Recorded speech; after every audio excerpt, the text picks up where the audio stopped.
the journey. Welcome to today's Homesteader. This is our homestead, right, Caesar? And this is Mr. Caesar, one of the two camels, for those of you that don't know. He's out here doing his thing. But Mama Cleo, the dark camel, wherever she is throughout the woods, she was giving me issues. And what I'm talking about is, for those of you that have been watching the channel, when I first moved out here to Arkansas, I got a call at like 5:30 in the morning from a neighbor that somebody from the main road went down to his house and said, your camels are walking down the main road. Well, I never knew the camels were out, didn't know what happened. Got the phone call, rushed over here from Bellefonte, Arkansas, down here to St. Joe, Arkansas. And sure enough, my camels were down this main road, Moscow Love Drive, about 2 miles down the road. So slowly but surely, I had to bring them back with feed. Thankfully, they listened to me. I got them back in. Well, now that everything is green again, let me see if I can do this without the sun taking out. You can see they've cleared everything. There's no greenery in here whatsoever. There are some green sprouts popping up all over the ground, but they're keeping everything mowed down. And that's because I haven't had the chance to build another pen. Well, now that it's spring, you see what's outside. All this beautiful green, thick vegetation. And Mama Cleo decided that she's going to do the same thing she did last year or 2 years ago. She didn't do it last year because I had a piece of electric fence up. And there she is right over there. She's thinking about being ornery. She don't know what she's going to do. Mom Cleo, you going to be ornery? Yeah, look over at me. I see you. I know you down there plotting to cause some trouble, stir up some stuff. So anyhow, over here, you can see the fence is pushed out. And for those of you that have been watching, I've been working on a new layer of fencing. So I'm going to flip the camera around real quick, and I'm going to go over what I'm doing. Okay, so I had the main fence that I did here. Then, like you can see, I had to pull the top back over. She smashed that all the way over, trying to get into the brush. So I have my regular fence, that's one layer. Then the second layer, because we have hogs here, and we're getting a lot of stray dogs out here. People dropping and people not controlling their pets. And I've had some digging underneath my fence now. So I'm doing the brush pile. Like you see over in Scotland, Ireland, England, everywhere where they have brush piles, they have swales, they have hygge culture beds, everything like that. So basically with the wood, that's going to stop anything from coming underneath the fence. And I also figured it will help if any animal tries to push out of the fence, out of the pen. Then the fence is pushing up against all the brush. As that breaks down, it will make real fertile soil, which will help everything grow better. Vines will accumulate and come on. Well, that's not good enough because the camels are pushing over the top. So what I'm doing now is I'm installing a 5-strand electric fence. I put T-posts in at an angle. And this is what I've been doing the last several days. I got just past that H-brace going down. Where the H-brace is right there is where the electric stops for now. So I have this section here. It comes around here. And then it comes up here. And then goes up to the main gate. And then goes over to where I had the solar charger. I'm going to be bringing the solar charger out and changing that up. And then what I'm doing now, Mickey Mouse. My dog wants to be right here, up against me, like I ain't got anything else better to do. But I'm raking everything back. And with all these rocks and everything like this, I'm getting all the rocks in here. And since I'm going to build the barn and the house out of gabion baskets with this rock, I decided instead just raking underneath the electric fence so I don't have to worry about it touching the ground. I'm going to rake back, and then I'll rake back and rake back and back and back. And slowly but surely clear the land where it's flat again.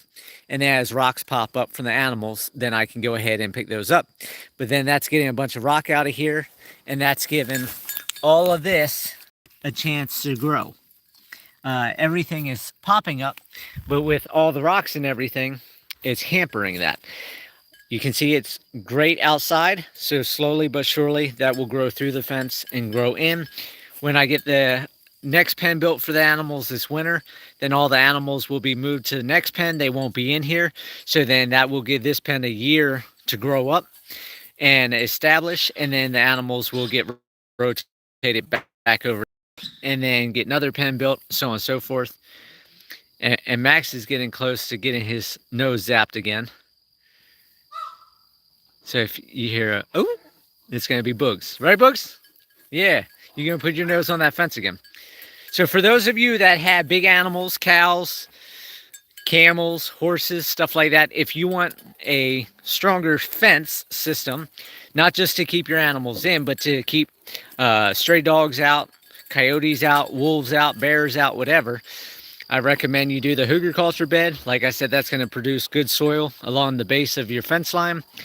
It's going to stop animals from seeing through the fence. So they're not going to...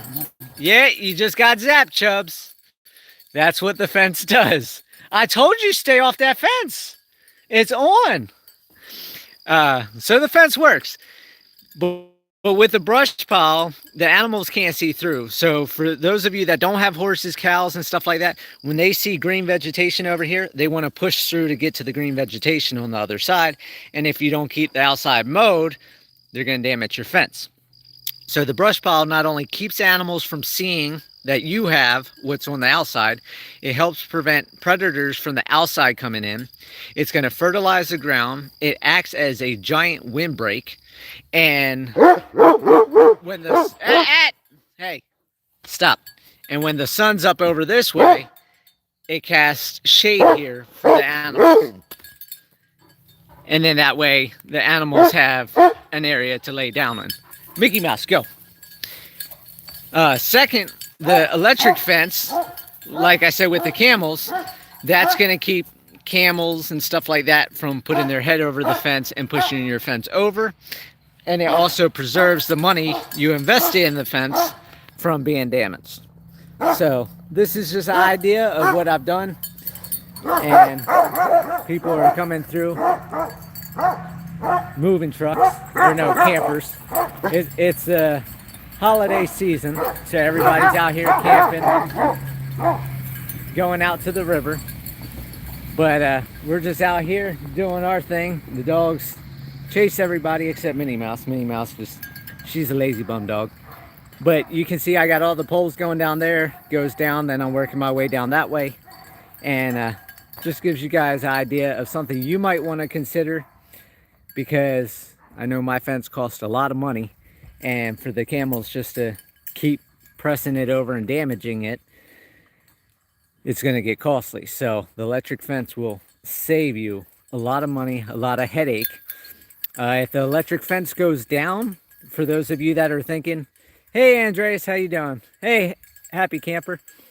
But for those of you that are thinking just doing an electric fence, you also have to think, if the electric fence goes down, if a tree branch comes down on it or something like that, or a stick pops up and it grounds your fence out, the animals can go right through it.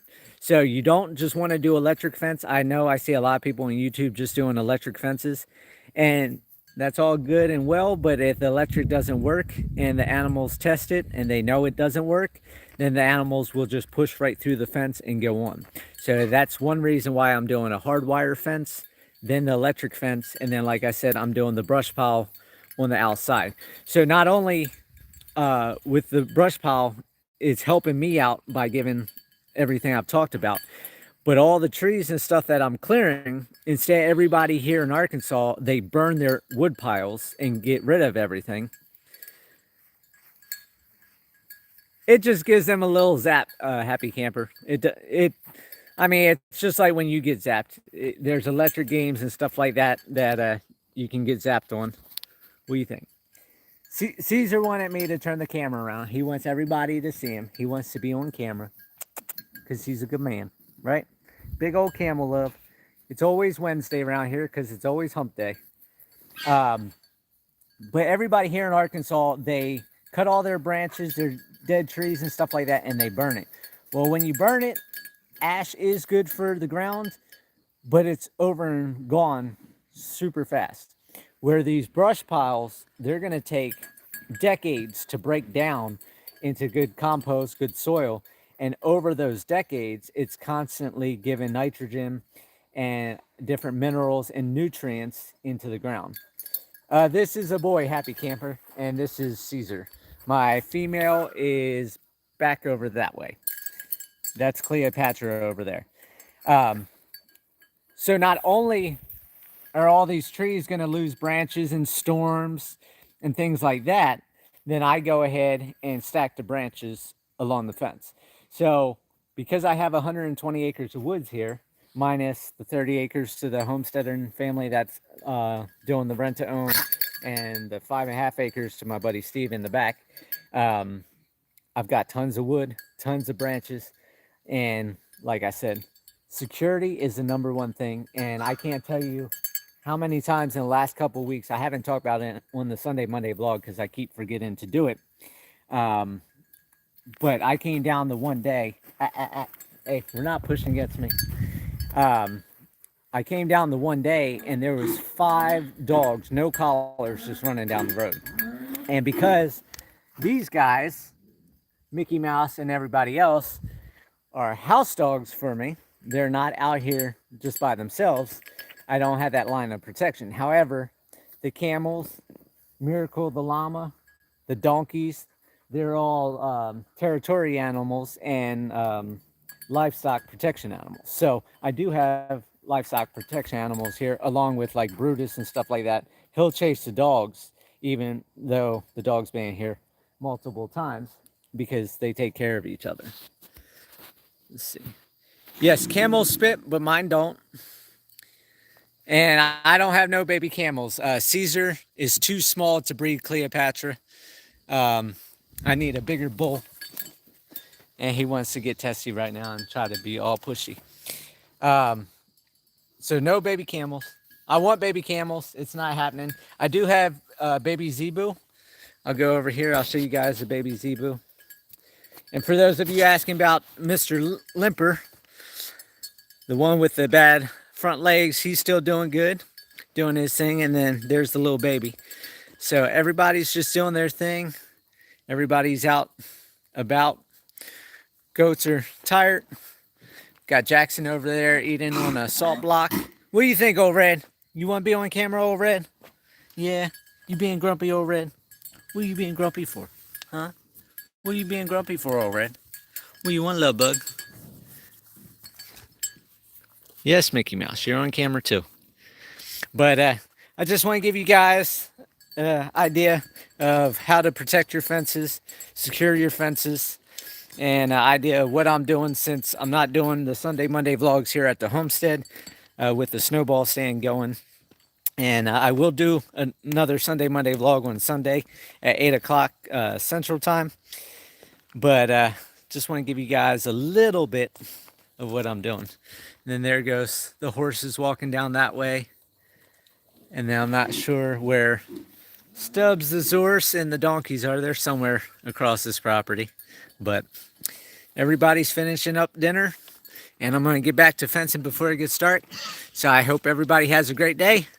And I'll see you guys on the next video. Remember, live happy, live free. That's the only way to be. Take care.